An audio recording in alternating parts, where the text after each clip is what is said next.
Bismillahirrahmanirrahim. Assalamualaikum warahmatullahi wabarakatuh. Alhamdulillah.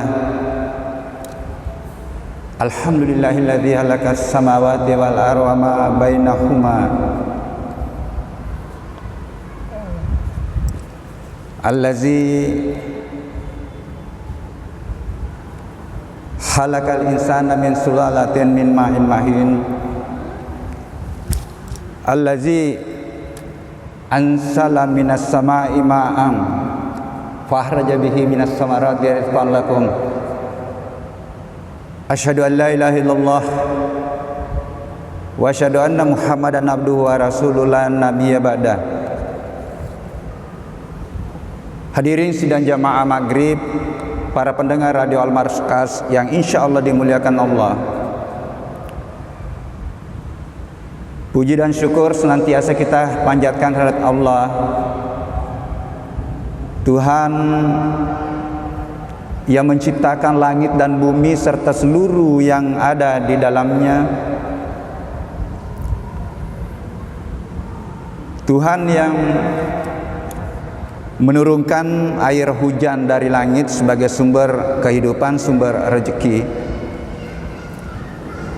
Tuhan di mana seluruh umat manusia sudah pernah mengenal Tuhan dan sudah pernah bersaksi di hadapannya, mengakui dirinya sebagai hamba, sebagai makhluk, dan mengakui Tuhannya sebagai pencipta, sebagai Rabb, tempat bergantung segalanya. Alastu birabbikum qalu bala syahidna. Jadi kita semua sudah pernah bersaksi di dalam rahim ketika Allah menyampaikan kepada kita, bukankah aku ini Tuhanmu? Kita semua sudah menjawab, bala, engkau Tuhan dan aku hamba, aku makhluk dan siap untuk menghambakan diri. Salawat dan taslim kita haturkan kepada Nabiullah Muhammad sallallahu alaihi wasallam, Nabi ya ini khusus di mana seluruh umat Islam sudah pernah bersyahadat dalam lisan sebagai tanda legitimasi keislaman. Tetapi rupanya syahadat tidak cukup hanya dalam ucapan, tetapi harus kita aktualkan dalam kehidupan kita ini. Harus kita maknai apa di balik syahadat itu, bahwa kita menjadikan Rasulullah sebagai contoh, sebagai suri teladan dalam hidup dan kehidupan ini, baik di dalam melakoni peran kehambaan Abdullah yang berimplikasi kepada amalan-amalan ritual, betapa dianjurkannya salat awal waktu, salat jamaah, maupun menjadi contoh di dalam melakoni peran kehalifaan. Inni ja'ilun fil ardi khalifah, dalam berbagai peran, dalam berbagai profesi. Tidak ada profesi, tidak ada pekerjaan yang tidak mengharapkan adanya nilai-nilai kejujuran, adanya transparansi di dalam kehidupan ini. Pekerjaan atau peran yang berkaitan dengan bagaimana berinteraksi dengan alam. Kita juga dianjurkan untuk mengelola alam dan tidak merusak alam ini, memakmurkan bumi, sebagai khalifah untuk memakmurkan bumi. Rasulullah bisa menjadi hebat karena nilai-nilai kejujuran, mulai dari rumah tangga sampai sebagai pemimpin bangsa, pemimpin agama, pemimpin negara. Dan saya kira inilah mungkin yang luntur di dalam kehidupan kita ini dalam membangun peradaban. Terkadang orang mengatakan susah kita dapat orang yang jujur dalam suatu komunitas. Inilah tantangannya di dalam kehidupan. Hadirin sidang jemaah maghrib, para pendengar Radio Al-Markas yang insya Allah dimuliakan Allah, seperti yang disampaikan tadi oleh MC bahwa amanah yang diberikan kepada saya setiap pekan kelima setiap bulan. Jadi kalau dalam satu bulan itu tidak ada pekan kelima, ya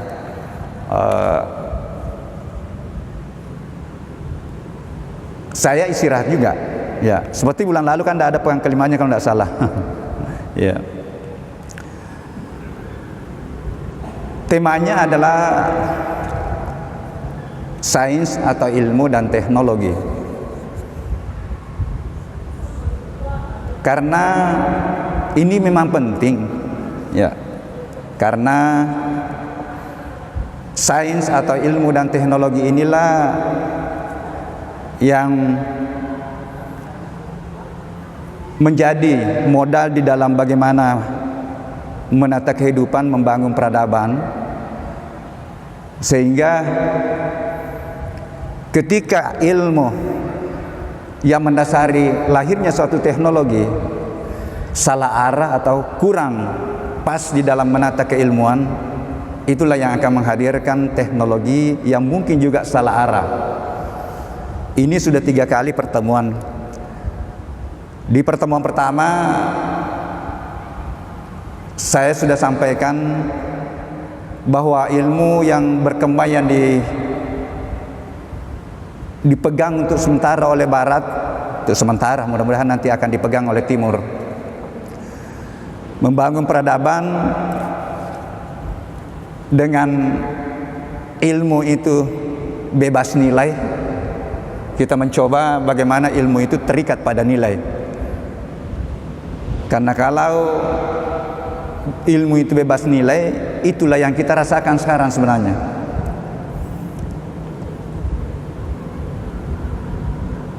Kemudian di pertemuan kedua, saya sedikit sudah membahas mengenai salah satu unsur yang perlu juga dipahami di dalam kehidupan ini adalah yang terkait dengan lingkungan. Pada pertemuan sebelumnya kita sudah bahas mengenai air. Karena kita menata kehidupan ini dengan 2 peran tadi, hamba dan khalifah, itu harus dibangun dengan keimanan yang kuat. Jadi baik peran kehambaan maupun peran kekhalifahan itu harus ditata atau dibangun dengan keimanan. Karena amalan-amalan baik ketika dia dilandasi dengan keimanan yang kuat, insya Allah itulah yang akan berkah, itulah yang akan bermanfaat, dan itulah yang akan membangun kehidupan yang berakhlak, kehidupan yang bertanggung jawab. Iman yang kuat ketika dia ditata dengan pemahaman yang mendalam tentang minimal 3 hal. Jadi setiap diri itu harus memiliki pengetahuan dan pemahaman tentang 3 hal. Yang pertama adalah kita memang harus paham dan mengetahui siapa diri kita. Yang kedua, ilmu dan pemahaman tentang apa yang ada di luar diri kita. Nah, itulah salah satunya adalah bagaimana kita paham tentang lingkungan, baik lingkungan sosial maupun lingkungan alam. Yang ketiga ini adalah pengetahuan dan pemahaman tentang siapa sebenarnya Tuhan. Saya katakan mudah-mudahan tidak keliru bahwa ketika mendalam pemahaman kita tentang diri dan tentang apa yang ada di luar diri kita, insya Allah kita akan temukan siapa sebenarnya Tuhan. Hadirin sidang jamaah maghrib yang insya Allah dimuliakan Allah.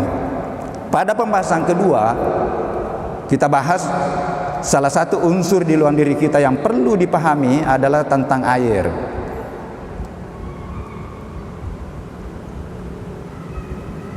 Kita paham air atau kita paham tentang suatu objek, itu sangat penting agar kita bisa memanfaatkan dan kita bisa menyikapi objek itu dengan benar sesuai dengan rambu-rambu Tuhan.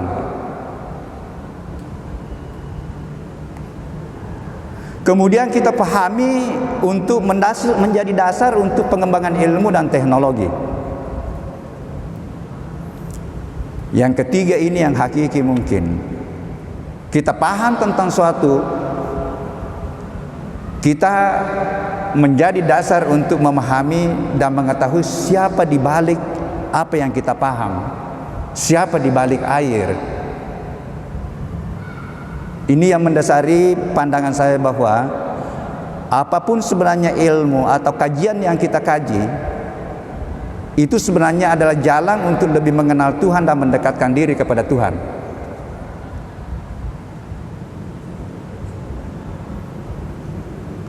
Kemudian yang berikutnya jalan untuk mensyukuri nikmat. Ini luar biasa cobaan pandemi ini.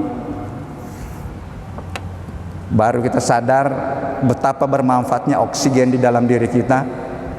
Pada kondisi normal dalam 1 detik itu oksigen yang dihirup melalui hidung kemudian masuk dalam paru-paru itu hanya 1,5 liter per detik.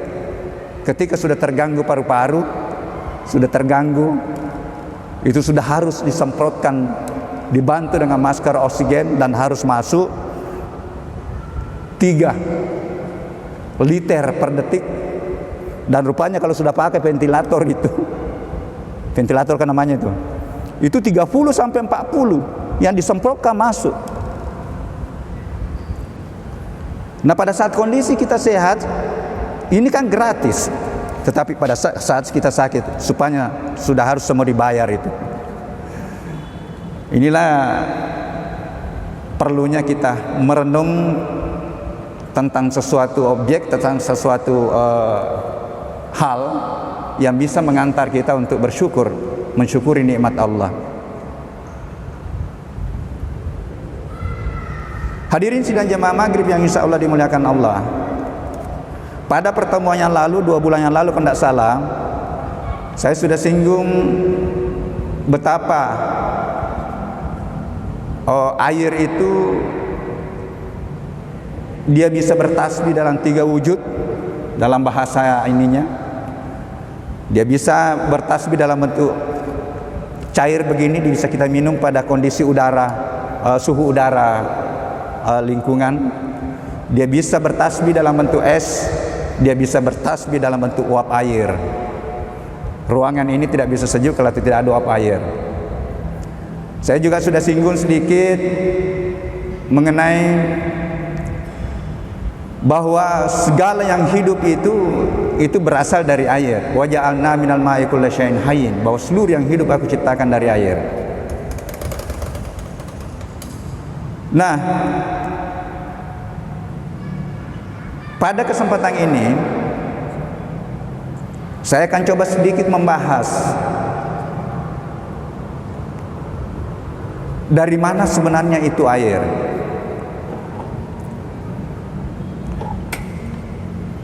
Di dalam Al-Quran saya mencoba mencari atau menelusuri ayat, itu kurang lebih 20 ayat yang menyinggung tentang air. Salah satunya di surah Al-Baqarah ayat 20, bahwa Allah itu menurunkan air berasal dari langit dalam bentuk air hujan.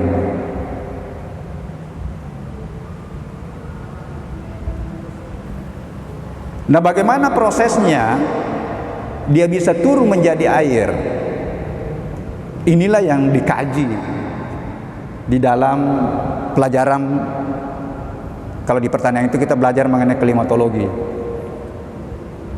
Bagaimana dia bisa turun menjadi air hujan? Dan harus kita sadar bahwa yang menurunkan itu adalah Allah. Dari sekian ayat yang saya temukan,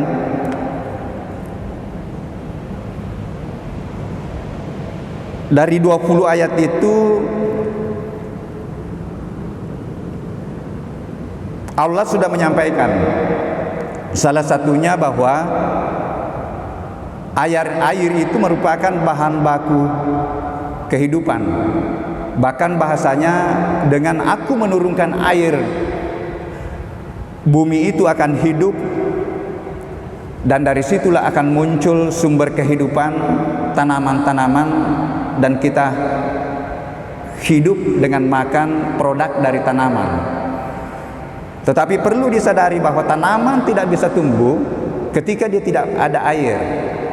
Bahkan tanaman dalam melakukan suatu proses untuk membentuk dirinya, itu bahan bakunya adalah air.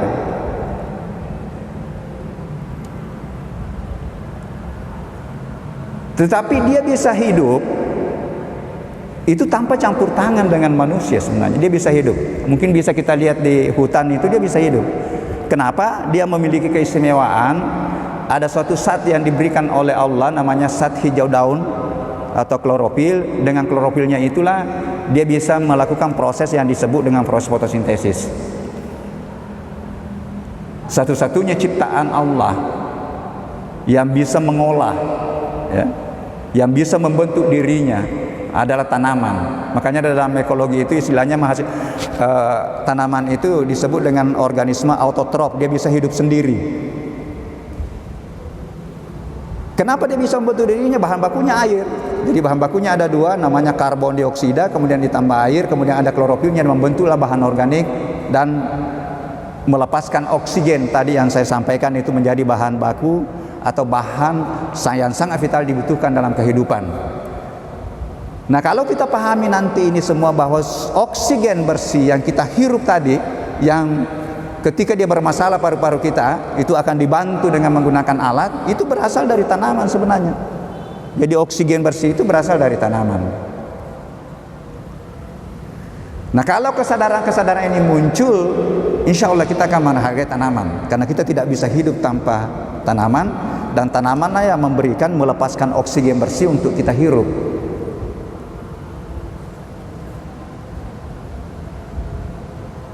Hadirin sidang jemaah Maghrib, para pendengar radio Al-Markas yang insya Allah dimuliakan Allah.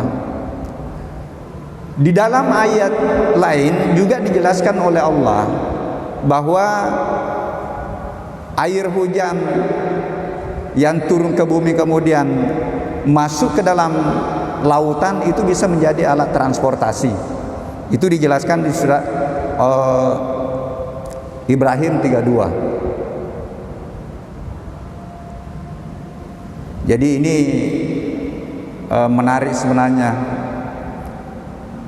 bahwa referensi-referensi ilmu yang berkembang, yang umumnya dikembangkan oleh Barat, alangkah lengkapnya kalau kita bungkus dengan referensi-referensi yang ada di dalam kitab suci.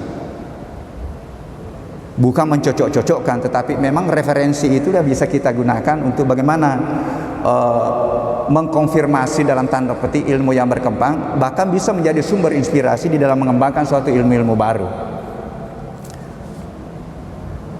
Sekarang di Barat ini luar biasa. Terkadang ilmu itu membuat suatu hipotesis, hipotesisnya itu berasal dari apa yang dia baca di dalam kitab suci. Menurut informasi, bacaan yang terpopuler sekarang di luar negeri itu adalah, di Barat itu adalah terjemahan Al-Quran. Karena di sini banyak sekali inspirasi-inspirasi, ya, yang disampaikan oleh Tuhan yang bisa kita kembangkan. Karena kita kaji air, kita kaji mengenai hujan, itu sebenarnya ayat juga, ada ayat-ayat yang tercipta, ya, yang bisa dasarnya sebenarnya pada ayat-ayat yang tertulis di dalam Al-Quran. Hadirin sidang jemaah Maghrib yang insya Allah dimuliakan Allah. Nah, tadi saya sudah sampaikan bahwa bahasa Tuhan itu, bahwa air itu berasal dari langit.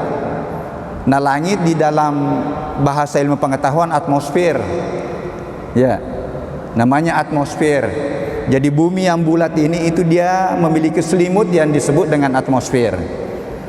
Nah, inilah atmosfer, itu berlapis-lapis juga. lapisan atmosfer yang paling dekat bumi, di mana terjadi proses tadi siklus, di mana terjadi proses pembentukan awan, itu namanya troposfer. Ini kurang lebih 8 sampai 10 km ke atas. Subhanallah, Allahu Akbar. Disinilah ketika kita amati, ketika kita cermati betapa maha rahman dan kasih sayangnya Allah, karena di atmosfer di atas kita ini selain sebagai sumber air, itu sumber kebutuhan utama oksigen, dan yang paling tinggi adalah yang paling banyak juga yang dibutuhkan oleh kehidupan di permukaan bumi ini, namanya nitrogen. Jadi di troposfer di atas kita ini, mulai dari sini ke atas itu ada 78% nitrogen namanya, kemudian 21% oksigen, dan yang berbahaya kalau banyak itu diciptakan oleh Allah sedikit, namanya karbon dioksida, itu hanya 0,03%. Yang 100 tahun terakhir ini diamati atau diteliti, itu yang bertambah. Kenapa dia bertambah? Itu karena karbon yang mengikat di permukaan bumi ini, yaitu tanaman dan terumbu karang, itu banyak dirusak oleh manusia. Akhirnya pengikat karbon ini, karbonnya lepas ke atas menjadilah gas yang disebut dengan gas rumah kaca, menyebabkan panas bumi ini panas, peningkatan suhu bumi meningkat.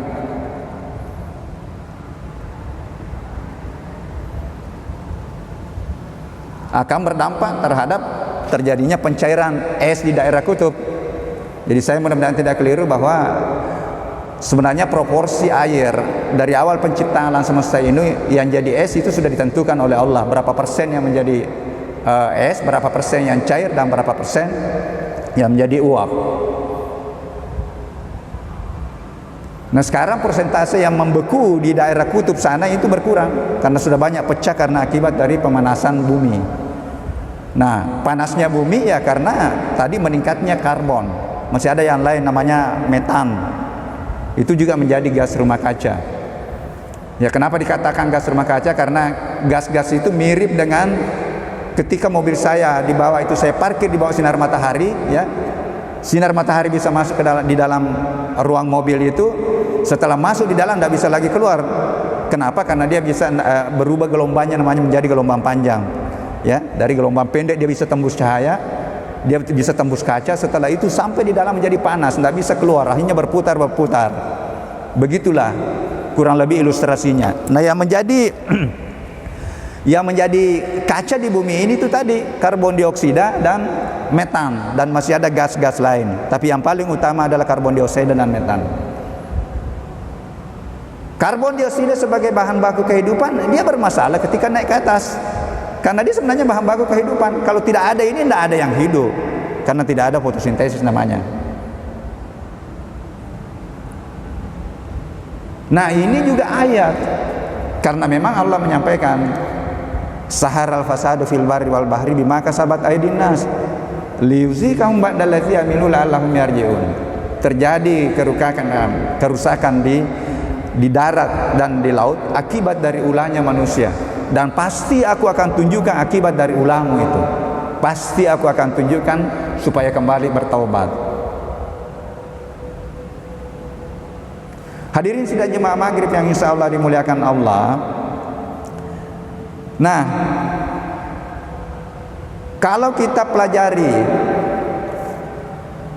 bagaimana proses terjadinya hujan, di mana Allah sudah menyampaikan bahwa akulah yang menurunkan. Di dalam Al-Quran juga sudah disampaikan bahwa yang berperan itu salah satunya adalah angin. Jadi angin itu berperan karena dia bisa menjadi hujan itu sebelumnya membentuk awan dulu. Tetapi apakah semua awan yang terbentuk itu bisa menjadi hujan? Itu tidak semuanya. Kenapa bisa terbentuk awan? Karena ada penguapan. Nah disinilah nanti kita bisa melihat sebagai bahwa apa yang terjadi itu merupakan suatu sistem yang saling mempengaruhi, yang saling membutuhkan di dalam bagaimana menata suatu sistem kehidupan. Awan bisa terbentuk karena ada penguapan. Penguapan bisa terjadi karena ada sinar matahari yang memanaskan air. Dan ini perlu kita syukuri bagi kita yang tinggal di daerah tropika, ya. Itu luar biasa karena kandungan uap air di atmosfer itu memang tinggi 2-3%. Kalau di daerah sana, di daerah kutub, hanya dalam 1 tahun itu hanya beberapa kali hujan, ya. Kalau kita uap airnya memang tinggi di daerah tropis, apalagi di daerah sekitar Khatulistiwa. Ini semua perlu disyukuri bagi kita yang berada di daerah tropika. Nah, inilah yang saya maksud tadi, bahwa memahami suatu fakta itu bukan kita hanya pahami sebagai suatu ilmu untuk pengembangan teknologi, tetapi kita bisa pahami untuk bagaimana kita mengenal siapa di balik fakta, di balik objek yang kita pelajari, dan dengan jalan itu kita mensyukuri apa yang kita pelajari.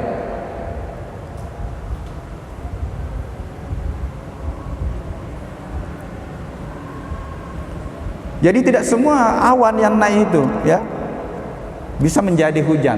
Berarti disitulah ada kehendak. Ada kehendak untuk menjadi hujan, menjadikan awan itu menjadi hujan yang bisa jatuh di permukaan bumi ini. Nah, mungkin biasa kita dengar ada namanya dengan pengetahuan itu, ya, kita orang pelajari, oh ini awan kalau begini ciri-cirinya dia bisa menjadi jatuh sebagai hujan.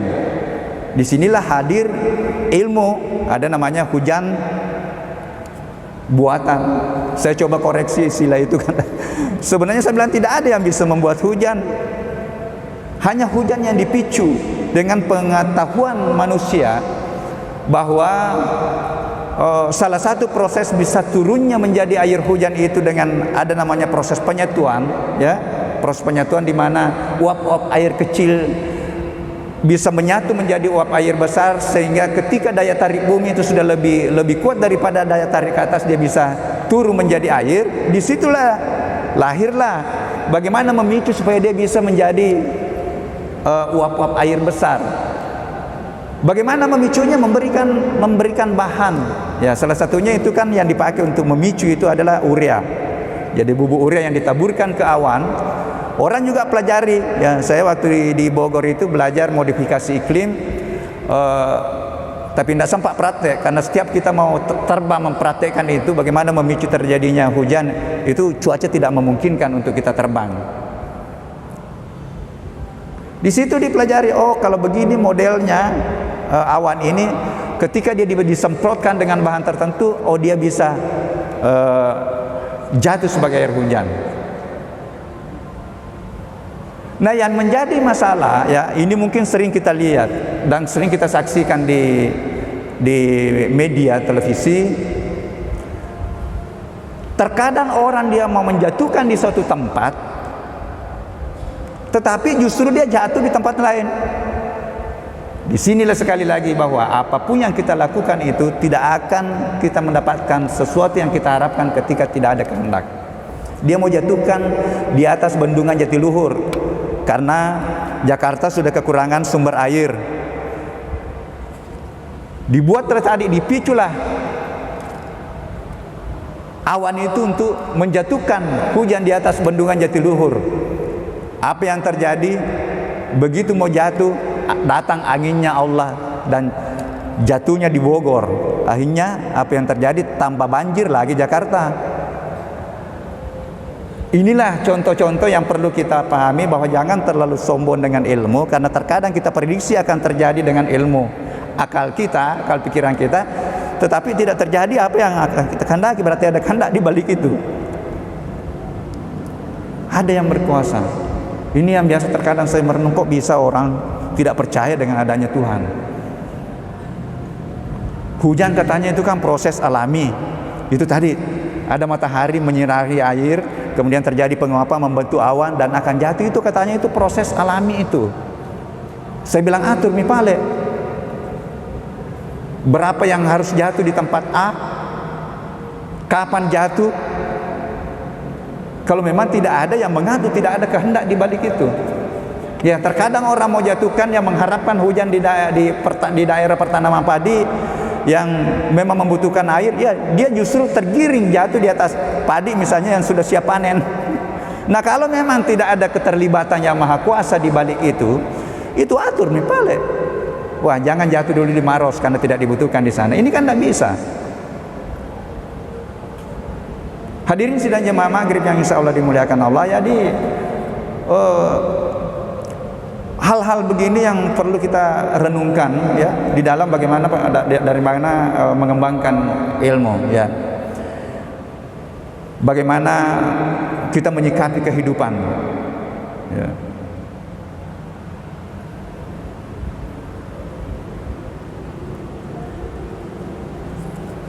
Hadirin sidang jemaah maghrib yang insya Allah dimuliakan Allah,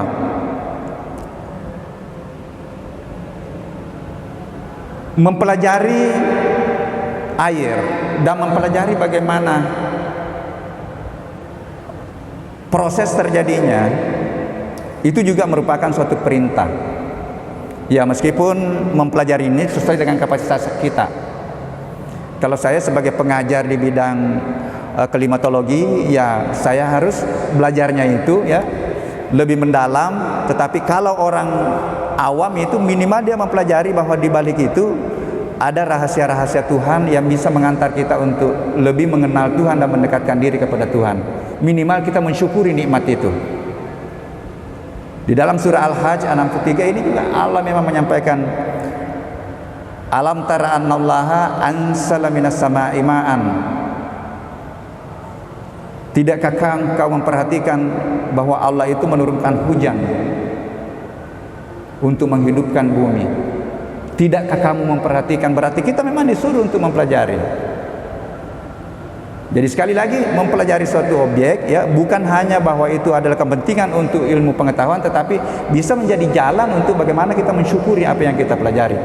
Kita menjadi jalan untuk lebih mengenal siapa di balik apa yang kita pelajari. Ini yang saya bahasakan sekarang sebagai bagaimana bahwa ilmu apapun yang dikaji sebenarnya kita harus kembalikan ruhnya, yaitu spiritualisasi keilmuan. Karena ini yang terpisah dari barat, bahwa ruh ilmu itu lepas setelah dikuasai barat abad ke-14. Bahwa orang belajar pertanian tidak perlu sentuh ayat-ayat kauliyah. Padahal menarik kalau kita kembalikan bagaimana kita pertemukan ayat kauliyah dengan kauniyah.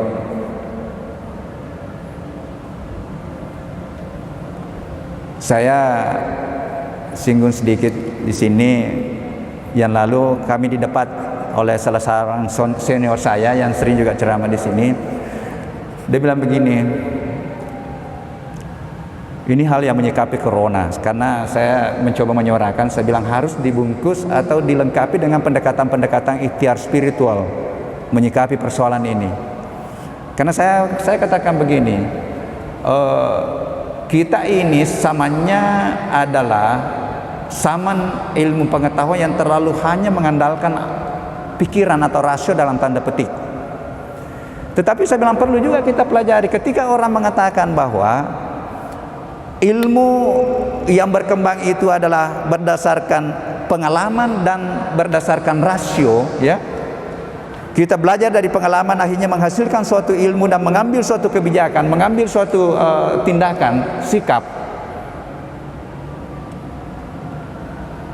Saya bilang ini persoalan corona sekarang ini kan sudah 1,5 tahun dengan pendekatan-pendekatan rasional bahwa harus menjaga jarak, harus menggunakan ini sudah 1 tahun sehingga kita melakukan ini kan. Nah sekarang bagaimana data itu? Nah kalau datanya misalnya cenderung meningkat, ini kan perlu juga kita pelajari kira-kira jangan-jangan ada pendekatan lain di balik itu yang ditunggu oleh Tuhan. Itu yang saya bahasakan, pendekatan ikhtiar spiritual. Karena bahasa Tuhan di dalam Al-Quran, ketika sesuatu musibah yang aku turunkan itu pasti ada penyebabnya dan pasti itu ada diizinkan oleh Allah dan tidak akan kembali. Tolong dibuka itu surah Yunus 107. Allah sudah menyampaikan, ketika aku turunkan musibah, tidak akan kembali kecuali aku yang akan mengangkat.